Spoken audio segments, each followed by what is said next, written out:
All right. Hey, Meleah, thank you so much for joining me today. Yeah, thanks for having me. I'm excited to be back with you. Yeah, I felt really called to have you back because our conversation last time went really well and it had the most one of the most listened to episodes.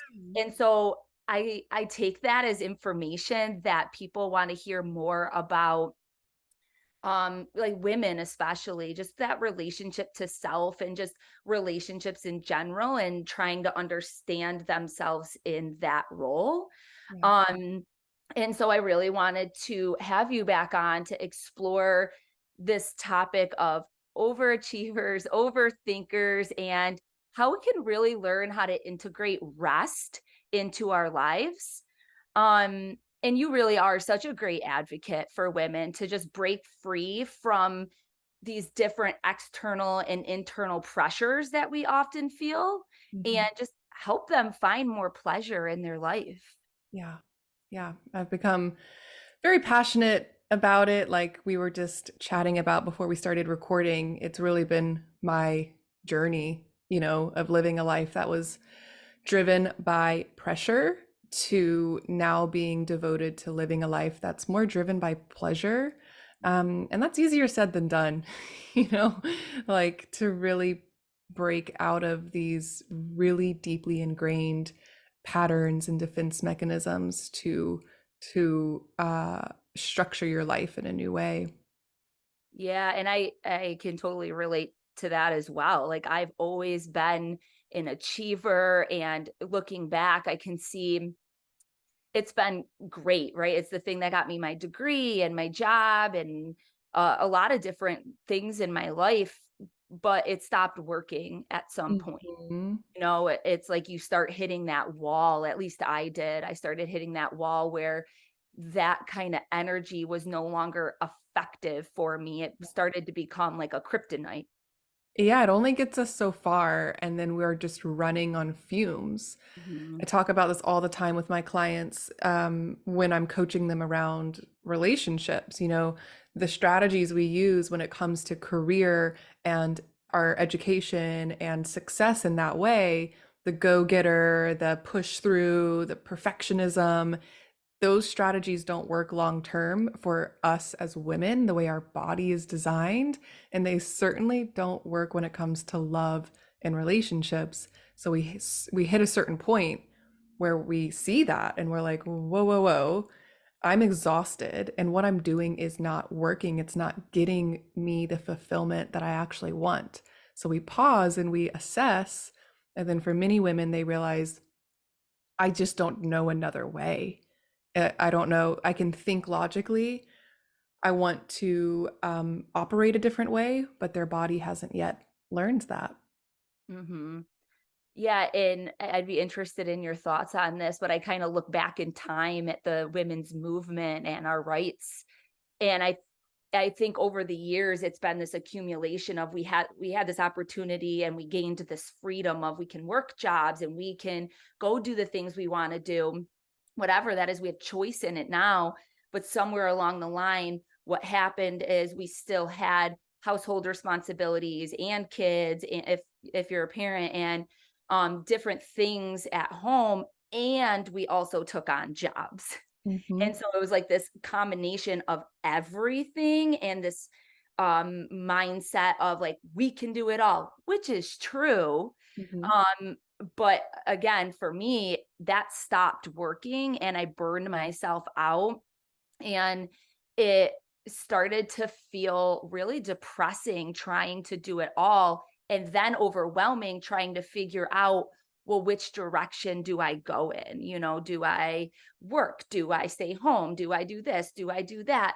And so it's been a process of unfolding, but I think that I'm hearing it more collectively that women there's kind of a shift happening where women are like, I can't keep living in this energy. That doesn't mean you don't have goals or aspirations, but trying to embody a like maybe a way to slow down.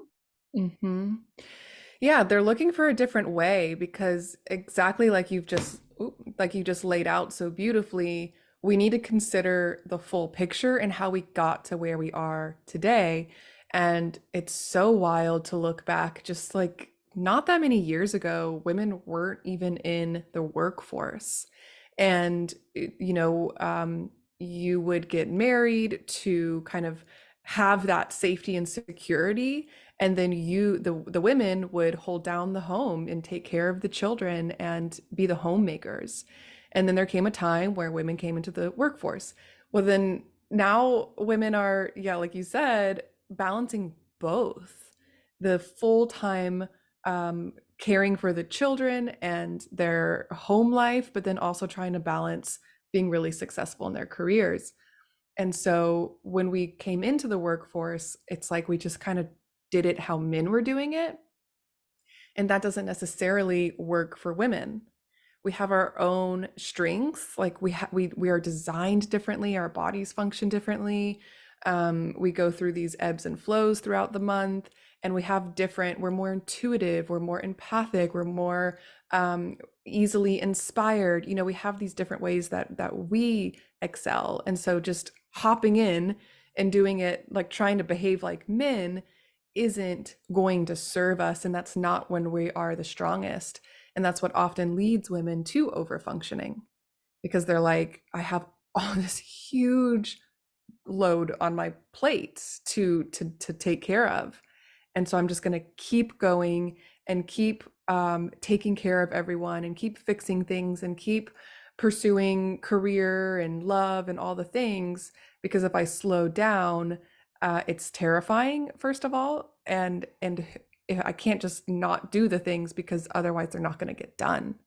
So it leads us into over functioning, which is a cycle we can get really stuck in. Our system gets really used to it. And so then it becomes really scary to rest or slow down or let go of control. I actually just had that conversation with someone yesterday, and I asked them like, well, I think I asked like, how do you want to envision yourself? And what would that mean for you to slow down? What is your initial feeling when I even say that in your body? And they couldn't even go there. Yeah. It was like so intimidating and it was scary because it becomes so much a part of who we are Yeah. that it's that initial fear, almost like paralyzed by, well, what does that mean if I no longer have these things or I'm not achieving? Hmm. Yeah. And we attach our worth to it. We've learned that if I'm achieving, if I'm being productive, if I'm succeeding, then I'm worthy. I'm good enough. I'm going to be praised or given attention or given approval. And that's why a lot of women that I work with, again, around their relationships, they are over givers. They're over functioning. They are, feels like they're doing more in the relationship. They're giving, giving, giving, and then they're frustrated because their partner is under functioning. Their partner isn't doing as much, showing up as much. But when we really look at it, they're giving, giving, giving. They're doing all these things for their partner, trying to fix their partner, be everything for their partner. Because if they can be needed, then they don't have to face the fear that they might not be wanted. Mm, So they make themselves needed because the fear of, I might not be wanted. mm, And I have to earn love. Love, approval is something I have to earn. I have to work hard at. It's not something that I'm just inherently worthy of. And that's the place we need to come back to, of I'm worthy when I'm doing nothing. When I'm just existing. I'm worthy of love. I'm worthy of success. I'm worthy of money. I'm worthy of being enough. yeah, I actually was listening to a podcast this morning and it was just interesting because I don't know what made me pick this one, but they were talking about imbalances in relationships and gender imbalances to be specific. And like female roles in a relationship and male roles. And they were talking more about like parenting and children, and how that changes dynamics in relationships and how naturally women tend to fall into like those typical gender Mhm. roles of taking care of the kids and just all the day-to-day things, packing the bags and the doctor's appointments and birthday parties and all of those Oh, things, yeah. and how we naturally just men fall into a role of like providing and women fall into another role of doing all of that. And I really like this perspective that you're bringing in. I actually haven't finished listening to that episode yet, so I don't know if they address that, but this perspective that you're bringing in of this worthiness around love. Mhm. Yeah, I think I love that perspective because I see that that's something we really need to consider is we our natural biology. Like women are naturally designed, we have that in our DNA to be more of the caretakers, the nurturers. Now, that can come out of balance to where we start mothering our partner. That is Mhm. not a dynamic we want to be in. That'll zap all the attraction out of a dynamic really quickly. That does not feel good for a man.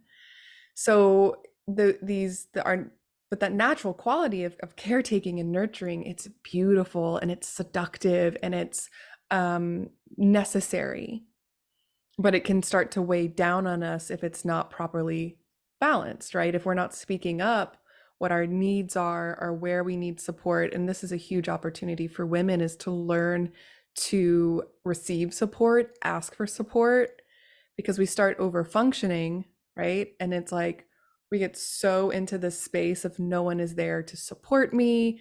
My partner isn't giving as much, he's not doing as much. I can't just stop because it won't get done. And we're pushing away support. It's terrifying to rely on someone because we don't want to be let down. We don't want things to fall through the cracks. But in this way, we're actually pushing away the support that is there for us, the opportunity to feel loved and taken care of and supported um and like we can really rely on a partner or a friend or whoever it is. So it's important to look at the broader perspective, but also our specific role in it. Like, really look at how am I contributing to this? Like I said, this has been my journey, and I can so quickly fall into this um, idea, this belief that like no one's supporting me, you know, oh, no one can support me. It's like so dramatic in my head, but it feels real, you know? And then when I'm believing that, I'm looking around and I'm looking for evidence that that's true. So I'll look at my partner and I'm like, yeah, I knew it. He's not supporting me. I look at my friends, oh, they're not supporting me. But it's just because I'm looking for that evidence. I can drop that wall, can let that wall down, and I can see, no, no, no. These people in my life love me. I need to ask for what it is that I need. Women get so overwhelmed. I had a client the other day. She was so overwhelmed, you know, and she's kind of in that space of like, I just want to be supported. And she's like, I don't even know what I need. And I'm like, okay, well, let's start there. And she's like, actually, I do know exactly what I need. Because we can like, I don't even know what I need. We're so in the overwhelm.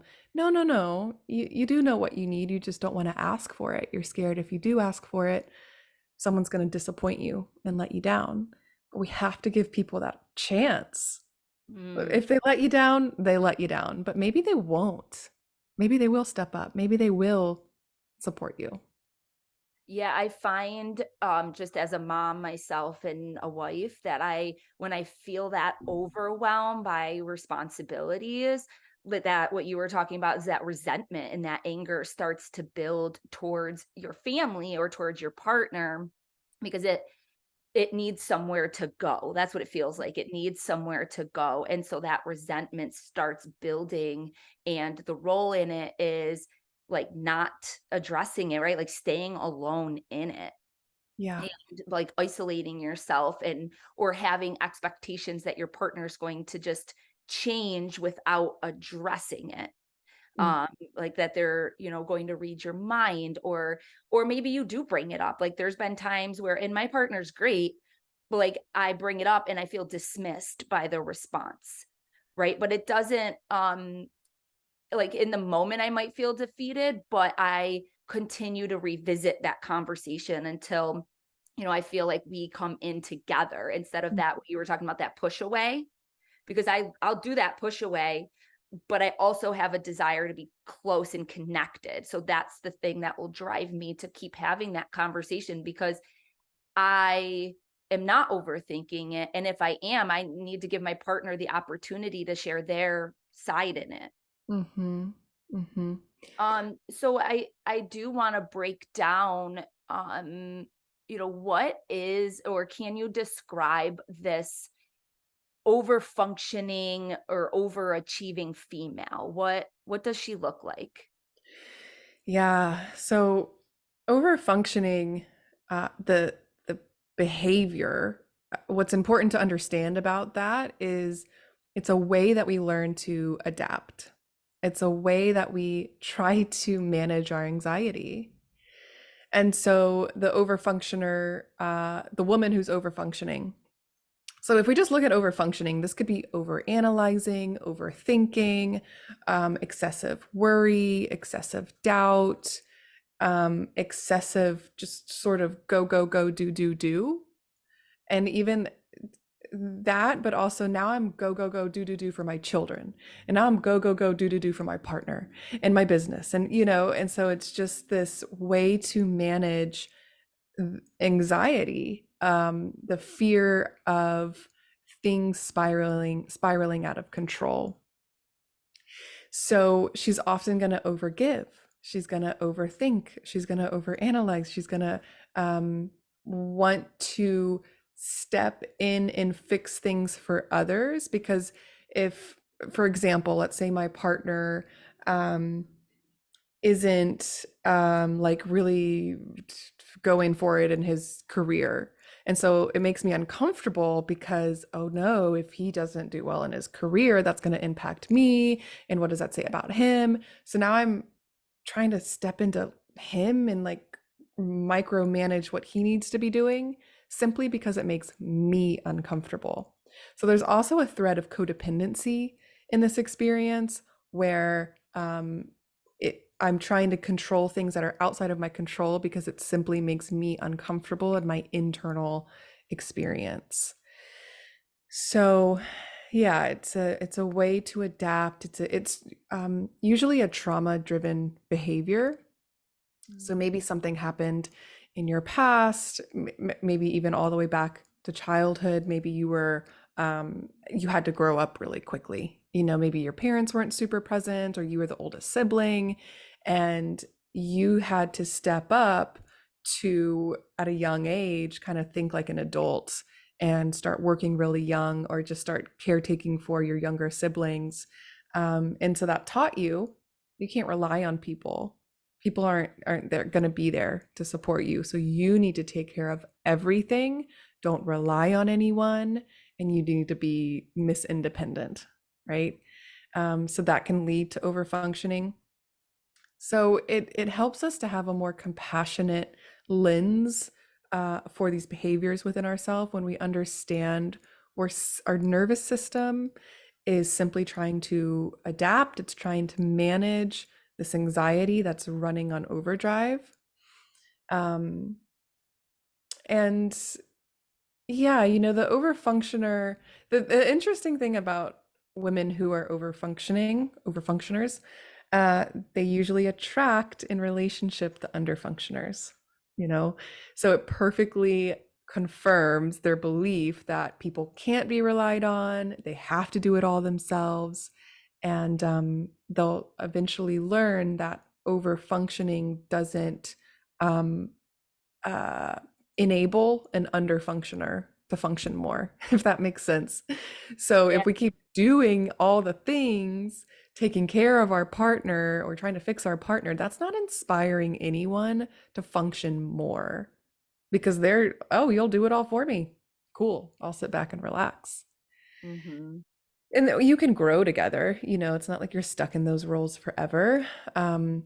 But I think it's important to see that dynamic, that you could attract that in a partner, because not all people are going to be that under functioner type of behavior.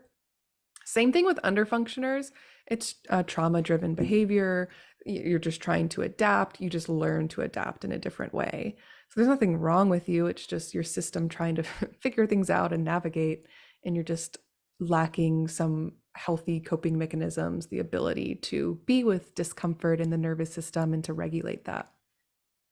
Yeah. And I'm wondering, how does that anxiety, I guess, how does that interfere with women being able to give themselves that permission to just slow down or not do as much caretaking and just rest?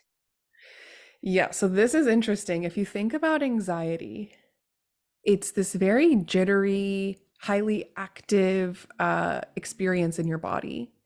A lot of people feel it in their belly. They almost feel a little nauseous or like losing their appetite. A lot of people feel it in their chest, like racing heart. So it's a very active feeling of this feeling of anxiety, right? Your nervous system is in fight or flight. It's like survival mode. That's the opposite of rest, right? So if my system is stuck in that fight or flight, it's stuck in that highly activated space, it's going to be very hard for me to slow down. It's going to be very hard for me to rest. And I'm going to want to avoid slowing down as well, because I know when I slow down, it gives me the opportunity to let things come up. And I'm trying to avoid emotion. I'm trying to avoid getting slowed down. Like I just need to keep going. My to-do list is like so long. I just need to keep going. But then I'm also exhausted, right? So it's this cycle of like, now I'm exhausted. I really need to rest, but I can't because I feel guilty when I rest. And also my system's on overdrive and it's hard to actually relax. Like the quality of rest that I'm getting isn't truly recharging me. So my system is just on empty and I can't really refill it because my body doesn't feel safe to let go. It's like your body, imagine your body's just clenching and contracting. And that's how it's learned to maintain safety, but that's not true safety. Yeah, if you're like, I think some women may physically rest, let's say. They may sit down and watch a movie, they may read a book, they may actually physically slow down, but internally and mentally, you have all of those things running through your head, kind of that you just touched on, of like, oh, you're lazy, or you need to do the dishes, you need to get lunches ready, you need to do this, you need to um and start telling, like, almost shaming ourselves for doing that. So that's not rest, right? That Exactly. is, it's physically you're resting, but mentally you're putting so Yeah. much pressure and shame on yourself. Exactly. Exactly. And I think we really need to redefine what rest is. It'll look different for everyone. We all have different ways that we truly recharge and feel rested. Of course, sleep, right? But then there's the quality of sleep. There's how many hours, there's what you're doing before bed and after you get up. Like that will affect the how you sleep and the quality of that, and if it actually nourishes you deeply. Um, and then there's the mental rest and then physical rest, there's emotional rest. Um, the objective of rest is to feel refreshed, recharged, nourished, rested, right? um, and so then we look at how are we resting? A lot of people these days, they're like chilling on the couch, scrolling TikTok. Like I do that too, but that's not necessarily restful, as if you were to maybe sit on your porch, not have your phone, and just watch the sunset. That's a different quality and type of rest. But that rest, I've eliminated all distractions. I'm actually sitting with myself in stillness and in spaciousness. And that's the type of rest that can feel scary to people when they've learned I just need to keep going, keep thinking, keep distracting myself, because they're afraid of what might come up when they truly create that space. This happens consciously, but a lot of times unconsciously. Like those listening, you might not really say, um, I don't want spaciousness because I'm scared of what might come up. Some people do say that, but some people, it's not quite conscious, but your system is like, we need to keep filling our space with all the things, all the distractions. Yeah, I think that rest, it is individualized. It's different from person to person. Someone scrolling on their phone, maybe that is restful for some people. And I've been on a like an anti-social media kick lately. For me, just from scrolling and stuff. Like I sometimes will post things, but I'm kind of I started to realize that was not restful for me because I would go on social media and I would scroll and then I would start comparing, or I was trying to make certain decisions, and the influence that was having on my decisions was then causing me overwhelm and frustration. And that is not what I realized was that's not restful at all. It's causing so much stress to my nervous system. And so some people use it just a way to like kind of check out at night, and that they don't have that experience. I think a lot of people do and don't maybe Yeah. realize it. Yeah. But and then just like that, also just that stimulation, Yeah. just looking at videos that are only 30 seconds and always scrolling, like that constant stimulation is what makes it difficult to then go outside and just sit and be. Yeah. Exactly. And I notice that, like, I even so watching TikTok compared to a series on Netflix or even a movie, it's so different. Like I can just get the entertainment I'm looking for from TikTok, but then I have to check in with myself and I'm like, this is kind of stressing me out. Like now I have all these tabs open. I'm like, I need to go buy this skincare thing and like, oh, this weird like story I'm listening to on TikTok. It's just like, what is happening and how am I being um what is this doing to my system? What is this doing to me long term? Where I'm constantly looking for stimulation. So no wonder it's hard to unwind. No wonder I don't feel rested when I wake up in the morning. It's like my system is exhausted from constant stimulation, and what that does to our bodies, um, when we consider our emotional regulation and our ability to be attuned with ourselves and aware of the subtleties, and also connected to our sensuality. These are things that it for women come naturally to us, but the way we've been conditioned currently, they're foreign. And that's concerning. That's not right. There's something happening there, right? And when we do work such as embodiment practices or learn to regulate our nervous system, we learn, oh, wow, I'm so naturally attuned to these subtleties. And right now, the seasons are changing and we're slowly coming out of summer and we're slowly coming into the fall. And we, my sister and business partner and I, we run a monthly membership for women to learn more about their sensitivity, their sensuality, their feminine energy.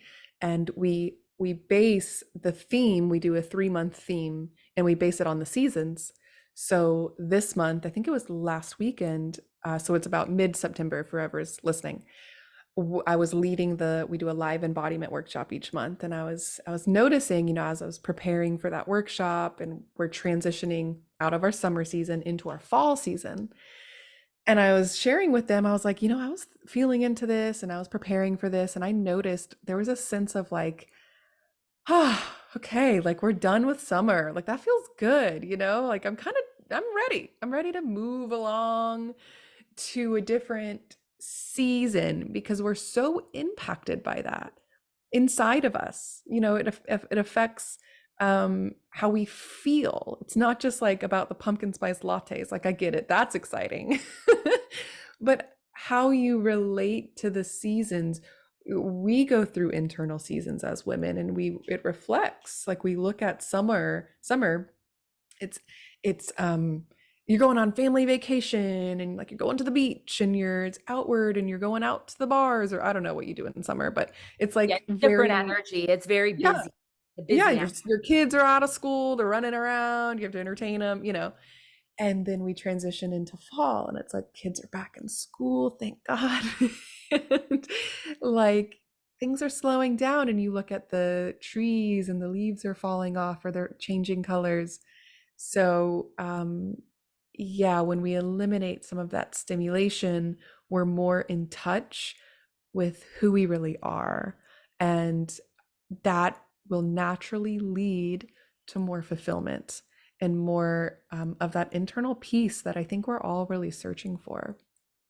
Yeah, thanks for touching on that. I've been feeling so connected to the earth lately and just the seasons. And I'm actually doing a pole dancing workshop at the end of the month called Flow into Fall. So it's very similar to what you're describing because there is this kind of flow, but it's a little abrupt too. You go from like having this high energy, like no time to yourself during the summer, which is great. Like it's really fun Hmm. for a lot of people. But then it's like boom, right? And you go from like maybe having kids all the time to no kids. So like having no time to all this time. Yeah. And that energy feels very different.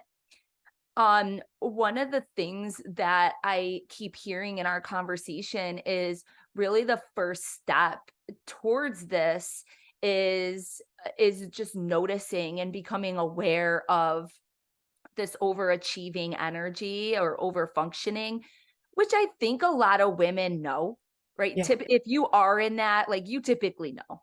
And but it's drawing a even closer attention to, like, you might know it in your mind, but to feel it in your body, to notice those sensations of when you are overachieving or when you're trying to meet a need within you or for others, and like just starting to tune in and become aware of what those sensations are like and what that does to your nervous system. Yeah. Yeah, exactly. I think you spoke to that really well. A lot of women who are overfunctioners are gonna know that. Like they're so aware of it. It's frustrating Yeah. because they don't really know the way out, and you build this forts, these walls around yourself when you're in that again where you believe I can't not overfunction because everything will fall apart.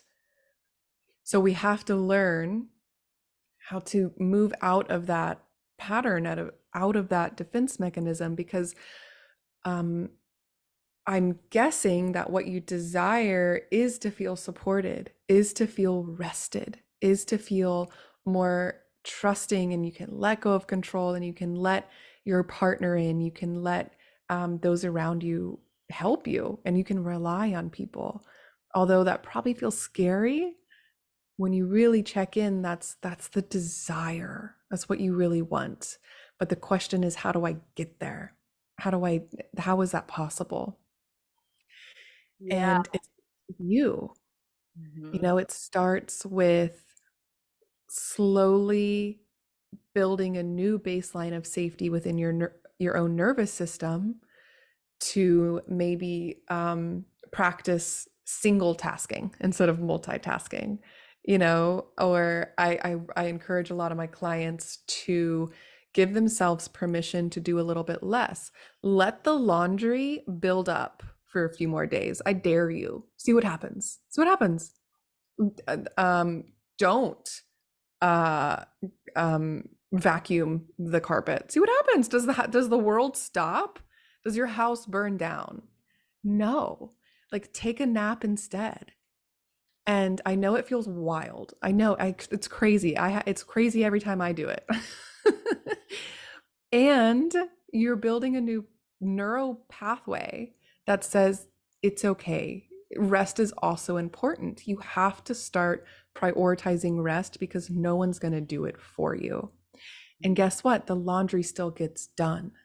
The floor's still going to be vacuumed. But the way in which you are interacting with life changes. ask for support. Start using your voice to voice to your partner, hey, I would love, are you able to load the dishwasher this evening? Or maybe it's support more emotionally. Hey, do you have space for me to just vent and tell you what's going on for 30 minutes? I'm not really looking for a solution. I just want to be heard. Do you have space for that? And when you start interacting with these different areas of your life differently, life has no other choice but to start interacting with you differently. Yeah, I think I'm lucky in the sense that my partner um does not put any pressure on me to it's always me putting the pressure on myself, Exactly. which most women do, but I do know that a lot of women experience it from their partner or feel some kind of pressure, even if their partner's not intentionally doing it. Yeah. I mean, some maybe, but I think that unintentionally, if you have like a male counterpart, like they do that. Um, or maybe have like expectations of you if you're, say, like a stay-at-home mom and you have more time at home to quote do these things, but you have kids home all day, for example. um, and so then, but for me, I have a partner that doesn't do that. So it's always like me putting that pressure on myself. And I really had to take this approach at first, of like basically fuck it, I don't care. Like I don't care that the dish, like whatever, I'm just gonna have to leave the dishes. Sometimes that meant that I had to physically leave the house, Yeah.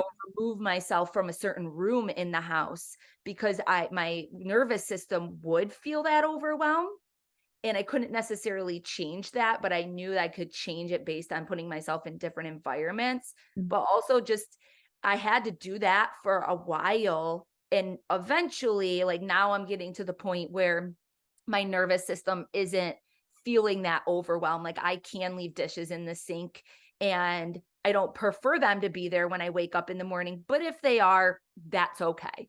Yeah. And that's kind of like the simplest example, but over time, like just adopting that mindset of like, fuck it, I don't have enough time today. Like I can't do it all.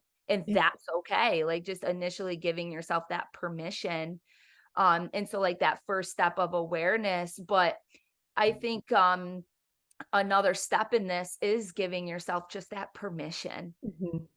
And validation, like this bothers me, but I also don't have Yeah. time to do it. Yeah. Yeah, and I think that comes down to self boundaries. Right. Um, you know, yeah, like if you really see that that pressure isn't really necessarily coming from your boss or your partner or your kids, it's coming from you. It's the expectations that you've consciously or unconsciously built for yourself or that you've kind of taken on from society. And you don't have to choose that. If you want to choose a life that is full of pleasure and slowness and spaciousness and rest, it's a choice. And so having those self boundaries where you literally take something off your list for the day, you give yourself permission. And you can even bring your partner in for this. I'll communicate with my partner, hey, can you support me in helping myself, give myself permission to rest, to take the weekend off, to do less, just by simple reminders or just little moments of like, hey, remember you said you wanted to uh, go to the beach this weekend. Are you going to do that for yourself? You can bring people in, your friends or your partner to help you stay accountable to what you say you want to create for yourself. And rest is not a reward for hard work.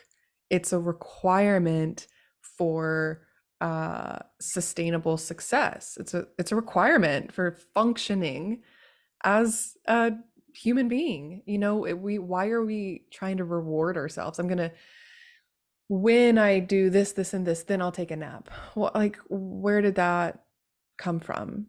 And again, you have a choice. Do you want to subscribe to that, or do you want to choose a more supportive perspective for yourself?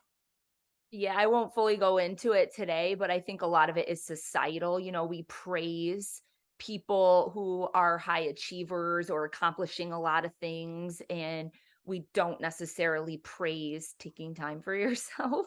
Yeah. And I feel like rest, it is a mind body experience, but the mindset of rest or giving yourself that permission to rest, it goes from I have to into I get to choose. Mhm.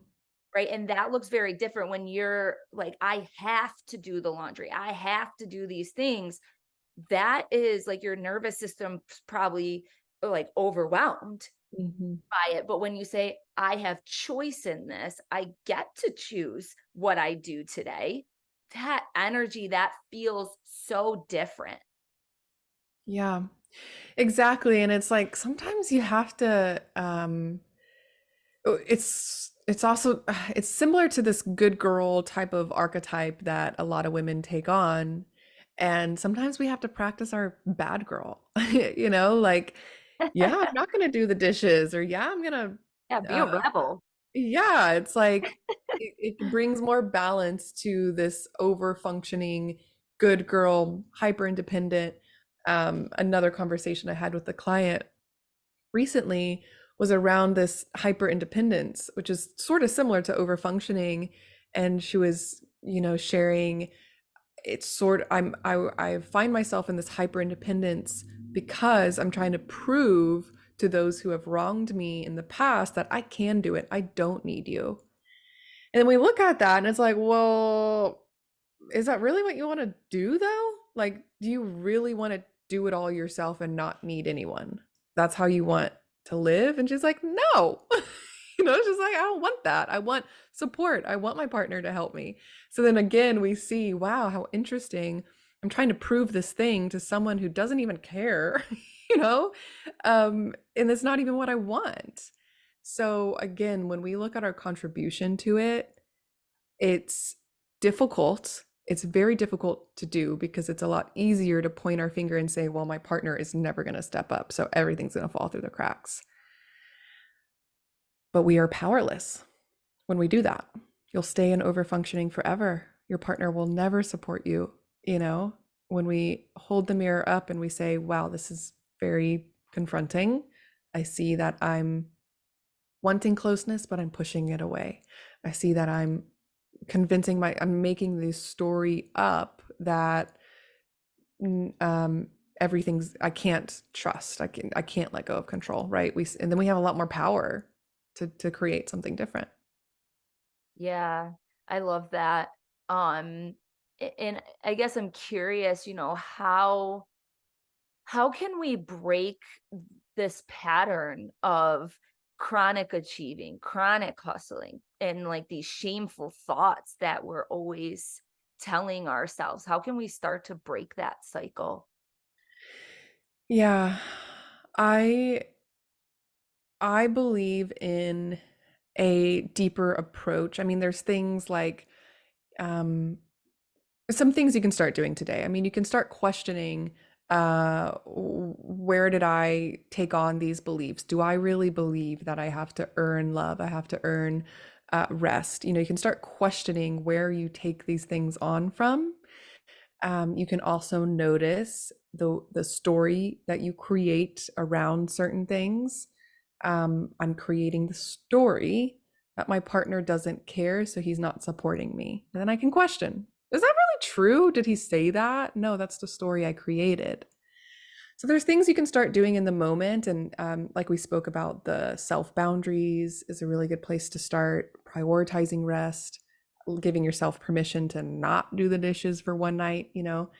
These are really important things to do. And if you truly want change, like if you truly want to break out of this cycle, you're gonna need a deeper approach, something that addresses the subconscious and the somatic. We talked about this specific defense mechanism over functioning being a way that your system has learned to adapt. So if we want to truly break out of that, we need to address the root of why it's there, what's driving that pattern. We need to create a new baseline of safety. Um, so that's like the truly effective, sustainable approach, which um, could be done with uh, a proper program or trained professional. You really kind of need the deeper approach. This is the work we do inside of Radiant Relationship Academy, which is the program I run. And the core process we go through is how to break these patterns.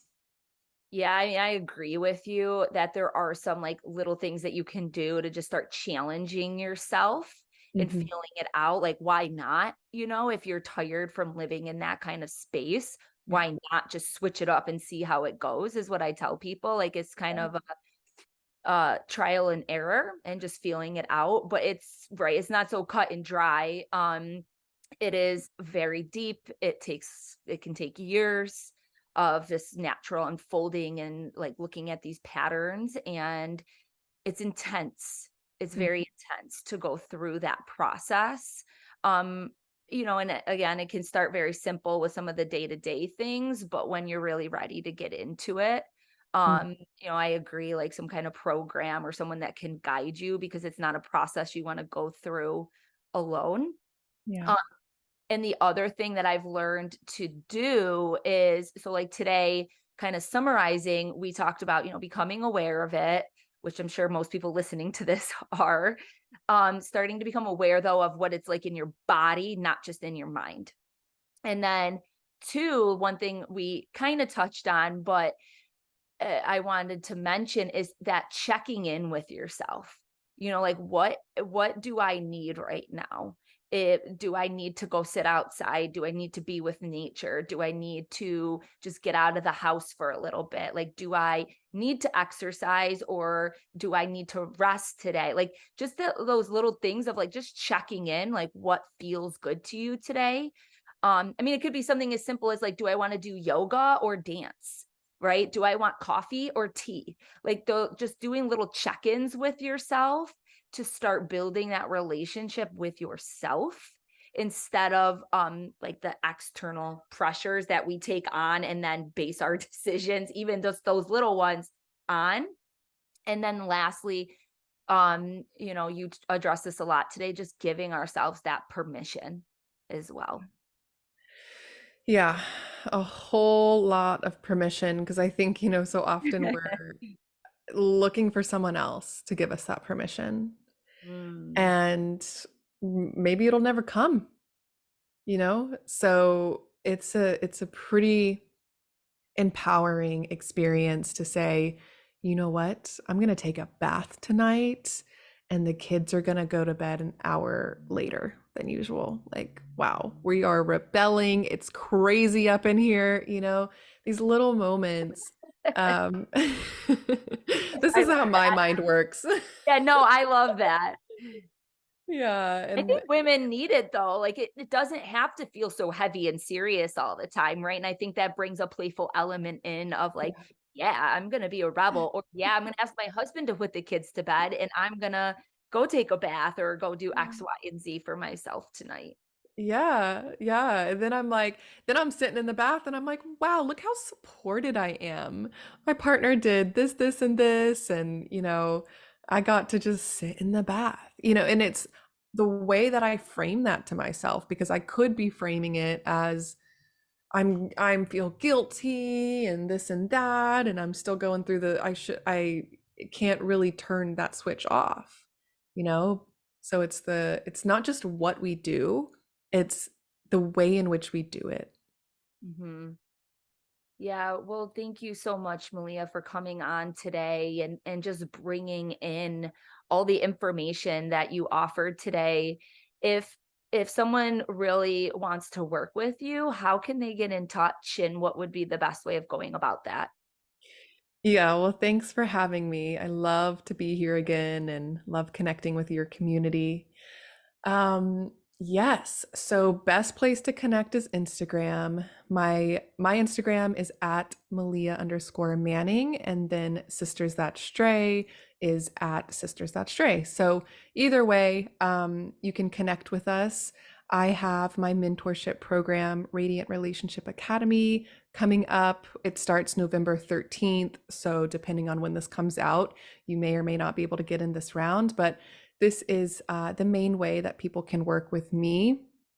And if they are interested in what this conversation today and really being able to break this cycle and overcome this pattern, this is the space that we do that. And I work with women specifically in the way in which these patterns show up in either dating or relationship. And so if you're a woman who's over functioning and you've focused a lot on your career or success, this is a great space to learn how to experience healthy and fulfilling love. Um, so, yeah, if you're interested, you can find me on my website. I'm sure that'll be in the show notes. I have a free training as well, which is a really good place to start to just kind of dip your toes in and see if it resonates and see if the next step of working together would be right for you. So, I'll share that link with you as well and share that with the listeners. Awesome. Thank you so much. Absolutely. Thanks for having me. Of course.